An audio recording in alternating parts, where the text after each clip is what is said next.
धन्यवाद कार्यक्रमका उद्घोषक जी। यो बागमती प्रदेश स्तरीय परिषदका दुईटा बैठकको संयुक्त बैठकको रूपमा आयोजित यसका अध्यक्ष कमरेड शङ्कर अधिकारी, केन्द्रीय अध्यक्ष पनि कमरेड शङ्कर अधिकारी र अन्य पदाधिकारीहरू, उहाँहरू दुईटै शङ्कर अधिकारी, दुईटै धादिङ जिल्ला, दुईटै दाजुभाइ पनि हुनुहुँदो रहेछ। यो पनि बडो विचित्रको संयोग नै भन्नुपर्छ, खुसीको कुरा पनि हो। म सबभन्दा पहिला त यो संयुक्त बैठकको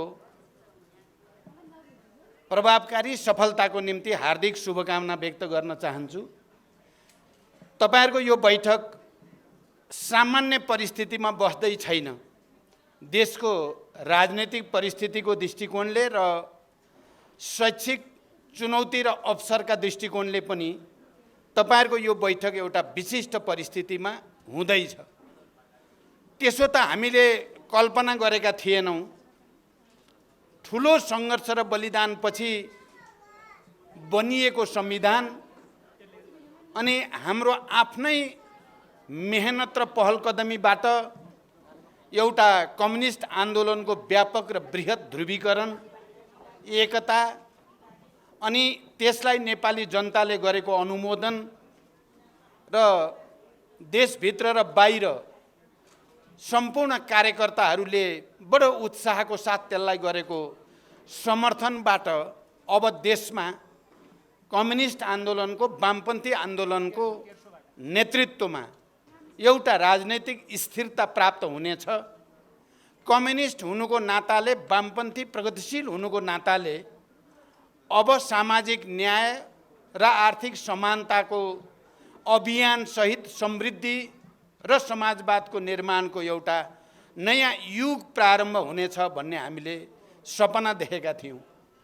तपाई शिक्षक साथीहरूले पनि शैक्षिक क्षेत्रमा अब चाहिँ पक्कै पनि अहिलेसम्म पटक पटक हामीले भन्दा, लड्दा, सङ्घर्ष गर्दा पनि पुरा हुन नसकेका मुद्दाहरू अब कम्युनिस्ट आन्दोलनको एकतापछि कम्युनिस्ट पार्टी झन्डै 2/3 मेजोरिटीको साथ सत्ताको बागडोरमा गएपछि शैक्षिक मुद्दाहरू पनि समाधान हुनेछन् र शिक्षकहरूलाई जसरी वर्गीकरण गरेर उनीहरुका हक हित सम्बन्धी राज्यको तर्फबाट कहीँ न कहीँ विभेद, अपमान वा हेलचक्राइ, लापरवाही हुने गरेको छ, त्यो स्थितिको अन्त्य हुनेछ भन्ने पनि हामीले आशा गरेका थियौँ। हामीले निजी, सार्वजनिक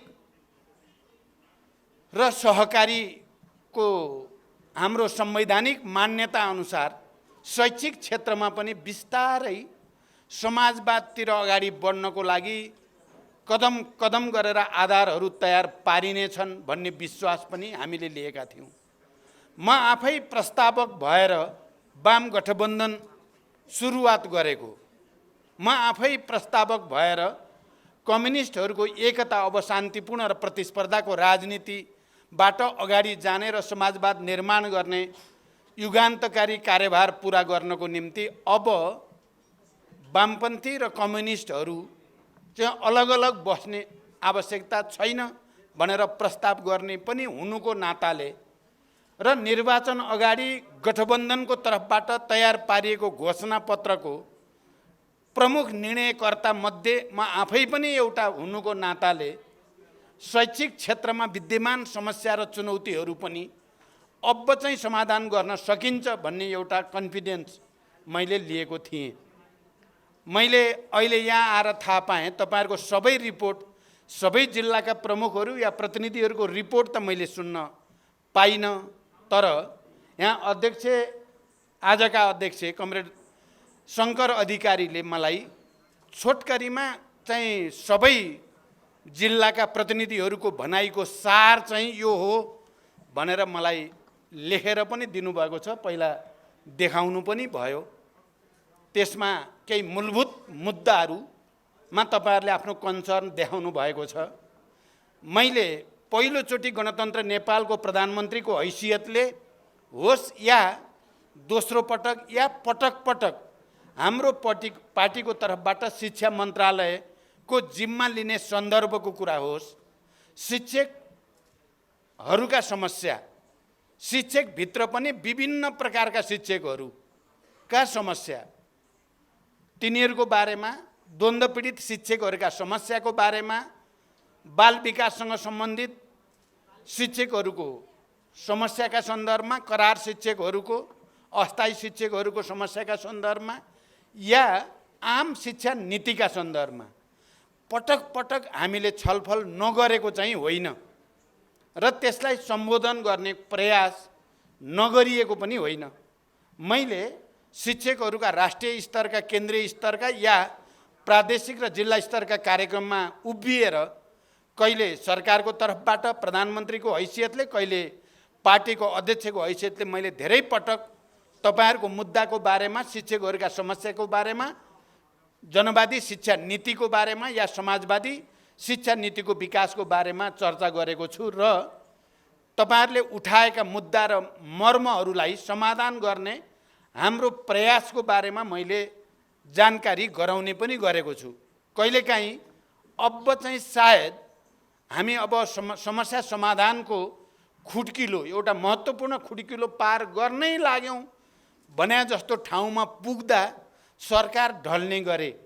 किनकि हामी पहिलो त एक्लै हाम्रो सरकार कहिले पनि भएन, हामी कसै न कसैको सहारामा, कसै न कसैसँग मोर्चा गरेर सरकार बनाउनु पर्ने स्थिति भयो र त्यहाँ विचारमा, नीतिमा, सिद्धान्तमा एकरूपता नहुने र त्यो कारणले हाम्रो इच्छा हुँदाहुँदै पनि भने जति गर्न नसकिने एउटा त्यो अवस्था रह्यो र हामीले कम्प्रोमाइज गर्नुपर्ने। कम्प्रोमाइज गर्दा तपाईहरुले उठाएका मुद्दाहरू कहीँ छुट्ने, कहीँ ती अलिकति ओझेलमा पर्ने या कहिलेकाहीँ कम्प्रोमाइज गर्दाखेरि त्यतिकै चाहिँ हराउने पनि गरेका छन्। तर म अहिले पछिल्लो चरणमा खास गरिकन वाम गठबन्धन र कम्युनिस्ट पार्टी एकताबद्ध भइसकेपछि र हामीले गठबन्धनको घोषणापत्रमा शिक्षकहरूका समस्या, शैक्षिक क्षेत्रका चुनौती र समस्याको बारेमा केही आधारभूत मान्यताहरू अगाडि सारिसकेपछि अब चाहिँ यो चिजलाई अगाडि बढाउन सकिन्छ भन्ने आशा र भरोसा हामीले लिएका थियौँ। तर दुर्भाग्य के भयो, म आज तपाईहरुको अगाडि बडो प्रष्ट शब्दमा भन्न चाहन्छु, सबभन्दा ठुलो मार शिक्षकहरूलाई नै पर्ने स्थिति भयो। जेठ 3 गते हामीले पार्टी एकताको घोषणा गर्यौं, तपाईहरुलाई थाहा छ। अनि हामीले सबै जनसंगठन र पार्टीका तलसम्मका हाम्रा कमिटीहरूको एकता पनि हामीले 3 महिनामा सम्पन्न गर्ने प्रतिबद्धता पनि व्यक्त गर्यौं। तर त्यो काम 3 वर्षसम्म पनि हुन सकेन र सबभन्दा बढी जटिलता र समस्या अरु कुनै जनसंगठनमा होइन, कुनैमा आयो भने त्यो शिक्षक संगठनमै आयो। शिक्षक संगठन सम्बन्धी मूलभूत बुझाइमा नै लिडरशिपमा अन्तर पर्यो। तपाईहरुलाई यो कुरा कतिपय साथीहरूलाई थाहा होला, कतिपयलाई थाहा नहोला। म आफै र अर्का अध्यक्ष त्यति बेलाका केपी ओलीको बीचमा नै शिक्षकहरूको मुद्दामा लिएर सबभन्दा चर्को अन्तर्विरोध पर्यो। शिक्षकहरूलाई पार्टीमा राख्न हुँदैन, पार्टी सदस्यता दिन हुँदैन, शिक्षक संगठनलाई पार्टीले सिधै आफ्नो भाइचारा संगठनको रूपमा मान्यता दिन हुँदैन भन्ने उहाँको सोचाइ र होइन, शिक्षकहरू नै नेपालको राजनीतिक जागरणका एउटा फन्डामेन्टल शक्ति हो, आधारभूत शक्ति हो र वाम राजनीति र कम्युनिस्ट आन्दोलनलाई देशव्यापी फैल्याउने काममा पनि शिक्षक समुदाय नै प्रमुख शक्ति हो। त्यसकारण शिक्षकहरूलाई संगठनविहीन बनाउने, संस्थाविहीन बनाउने या शिक्षकहरूलाई राजनीतिबाट अलग राख्ने हो।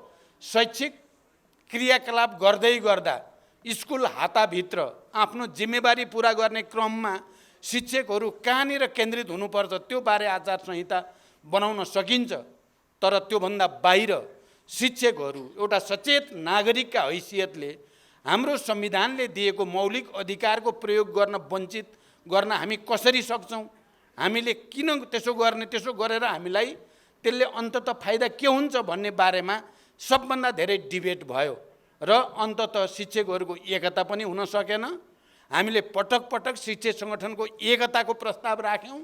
सङ्गठनै बनाउन हुँदैन भन्ने मान्यता अगाडि सारिदिएपछि अनि एकताको कुरा पनि त्यसलाई सहज र स्वाभाविक रूपले लिने काम भएन।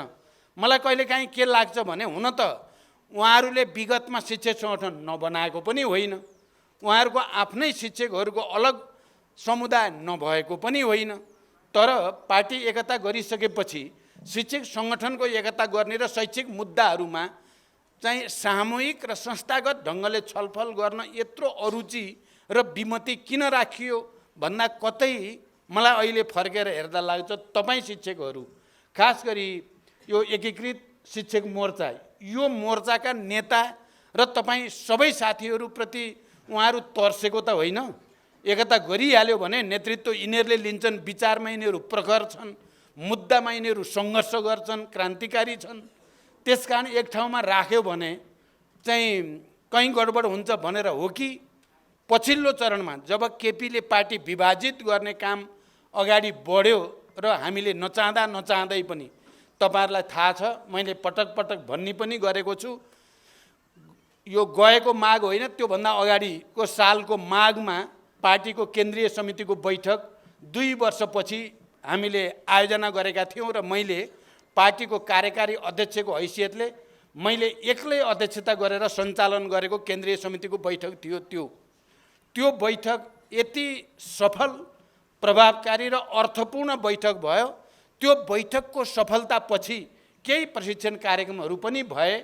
त्यसमा नेतृत्वप्रति, खास गरी मैले गरेको अध्यक्षताप्रति आम पार्टीका साथीहरूमा र विशेष रूपले केन्द्रीय समितिको मेरो बुझाइमा 95% केपी गुटका प्रत्यक्ष रूपमा संलग्न केही नेताहरू बाहेक आम रूपमा खुसियाली थियो, नेता भेटियो भन्ने थियो।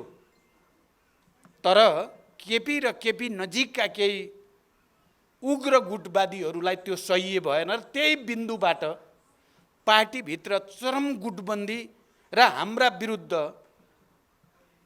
भ्रामक प्रचारबाजी, षड्यन्त्र सुरु भयो। तपाईहरुले हेर्नुभयो भने केन्द्रीय समितिको बैठकले पहिलोचोटि पार्टीलाई साँच्चै रूपमा एकीकृत गर्ने, केन्द्रीकृत गर्ने र अनि हाम्रो घोषणापत्र र प्रतिवेदन र विधानअनुसार पार्टी सञ्चालित हुने कुराको सुनिश्चिततासँगै प्रतिक्रियावादी, प्रतिक्रान्तिकारी सोच भएका, दक्षिणपन्थी सोच भएका मान्छेहरूले यो पार्टीलाई विभाजित गरी छान्ने षड्यन्त्र गरेको र त्यही षड्यन्त्रको क्लाइमेक्सका रूपमा अहिलेको राजनीति छ। म तपाईँ शिक्षक साथीहरूलाई यो विषयलाई गम्भीरतापूर्वक विचार गर्न, हामीले कुनै नराम्रो काम गरे बापत हामी विचारबाट विचलित भएको कारणले होइन, बरु हामीले पार्टी एकताको विचार र भावनालाई अगाडि बढाउने र कम्युनिस्ट आन्दोलनलाई मजबुत बनाएर लैजाने र समाजवादतिरको यात्रालाई प्रभावकारी बनाएर लैजाने जमरको गरे बापत हाम्रा विरुद्ध ठुलो षड्यन्त्र भयो भन्ने मेरो ठहर छ। तर त्यति हुँदाहुँदै पनि पार्टीको आधिकारिकता, वैधानिकता र त्यसको सङ्ख्यात्मक तागत पछिल्लो चरणसम्म पनि हाम्रै कमान्डमा थियो। तपाईहरुलाई थाहा छ, हामी पराजित भएको होइन, कुनै गुटबाज र कुनै षड्यन्त्रकारीहरूको षड्यन्त्रको अगाडि हामी निरीह भएको बिल्कुलै होइन। मैले पटक पटक भन्ने गरेको छु, जब पार्टी विभाजन गर्ने र संविधान विघटन गर्ने, संसद विघटन गर्ने जस्ता प्रतिगमनकारी कदम अगाडि आए, त्यसपछि हामीले लाइफ एन्ड डेथको स्ट्रगल भन्यौँ। तपाईँ शिक्षक साथीहरू पनि देशव्यापी रूपमा र यो प्रदेशभरि पनि एउटा अभियानमा जानुभयो र हामी विजयी भयौँ। यो प्रतिगमनै हो भन्ने पहिलो त हामीले त्यहीँनिर केपी गुटको षड्यन्त्रलाई परास्त गरेको हो। हामीले थोरै पनि राजनैतिक नैतिकता या परम्परा या हाम्रो संवैधानिक मूल्य मान्यता र त्यसमा निश्चित प्रावधानहरूलाई सम्मान गर्ने भएको भए एक छिन पनि प्रधानमन्त्रीको रूपमा रहन्छ भन्ने आधारमा गरिन्छ र समाजमा सबैभन्दा सम्मानित पेसाको रूपमा शिक्षा पेसालाई, शिक्षा क्षेत्रमा काम गर्नेहरूलाई सबभन्दा सम्मानित दर्जा दिने गरिएको छ। पुँजीवादमा पनि यो त हाम्रो त अहिले पनि सामन्तवादै भयो, यो पुँजीवादमा पनि पुगेन शिक्षा क्षेत्रको कुरा गर्ने हो भने हामी त समाजवादको कुरा गरिराखेका छौँ। त्यसकारण यहाँनिर हामीले संगठनात्मक रूपले र नीतिको हिसाबले नै गुणात्मक ढङ्गले सोच्नु पर्ने छ। तर यसको सुरुवात कहाँबाट हुन्छ भन्दा अहिले भएको विडम्बना के हो त, हामीले ठुलो काम गरेकै हो। नेपालमा सङ्घीय लोकतान्त्रिक गणतन्त्रको घोषणा गर्नु, समाजवाद उन्मुख संविधानको घोषणा गर्नु, अनि मौलिक अधिकारको रूपमा शिक्षा, स्वास्थ्य, रोजगारी जस्ता विषयहरूलाई ती प्रावधानहरू संविधानमा राखिनु र हामी धेरै ठुलो सुधार गर्छौँ। अब व्यावसायिक शिक्षा, प्राविधिक शिक्षालाई बढी जोड दिन्छौँ, जेनरल शिक्षालाई अलि घटाउँछौँ। तपाईँहरूले हेर्नुभयो अलि महत्त्वकाङ्क्षी ढङ्गले पनि हामीले त्यो घोषणापत्रमा व्यवस्था गरिएको थियो। अनि शिक्षामा लगानी अरू देशको तुलनामा हाम्रो असाध्यै कम भएको छ। हामी त्यो लगानी प्रवृत्तिको भण्डाफोर आत्मविश्वासको साथ कन्फिडेन्टली, कुनै हामीले अप्ठ्यारो मान्नुपर्ने कुनै कारण छैन, सङ्घीय लोकतान्त्रिक गणतन्त्र हाम्रो कारणले आएको हो भनेर छाती खोलेर भन्न हुन्छ। मैले त भन्ने गरेको छु, मैले केपी र मैले पार्टी एकता गर्दा तपाईँहरूले राजनीतिक प्रतिवेदन हेर्नुभएको छ। यो देशमा मजदुर, किसान, सबै आदिवासी, जनजाति, दलित, महिला, मुस्लिम सबै उत्पीडित समुदायमा राजनीतिक जागरण ल्याउन माओवादी जनयुद्धले महत्त्वपूर्ण ऐतिहासिक भूमिका खेल्यो र नेपालमा सङ्घीय लोकतान्त्रिक गणतन्त्र स्थापना गर्न माओवादी जनयुद्धको मुख्य भूमिका हो भन्ने पास भएपछि मात्रै एकता गरिएको हो। त्यहाँदेखि तपाईँ हामी त छाती खोलेर भने हुन्छ नि, केपी ओली पो भागे त हिजोको सहमतिबाट, हामी त भागेका छैनौँ नि। हामी त त्यही झन्डा बोकेर हिँड्ने हो भनेपछि हामी किन हिंसाबोध गर्न पर्यो, हामीले किन दृढतापूर्वक नभन्ने, यी सबै मुद्दा हाम्रा कारणले भएका हुन् किन नभन्ने। र जनतातिर फर्केर खालि हामी अलिकति विचलित भने पनि अलिकति चाहिँ यतापट्टि सिंहदरबारभित्रै घुम्दा बढी फाइदा होला कि भने जस्तो बढी गरियो। तर होइन, आफ्नै खुट्टामा उभिने, आफ्नै जनआधारलाई सुदृढ गर्ने, आफ्नै शहीद परिवार, बेपत्ता योद्धा परिवार, घाइते अपाङ्गहरूलाई माया गरेर मात्रै हामी अजय हुन सक्छौँ, हामी अपराजय हुन सक्छौँ। त्यसलाई प्राथमिकता दिउँ। तपाईँहरूसँग मैले अहिले यही अपिल गर्दै म बिदा हुन्छु। धन्यवाद, अभिवादन।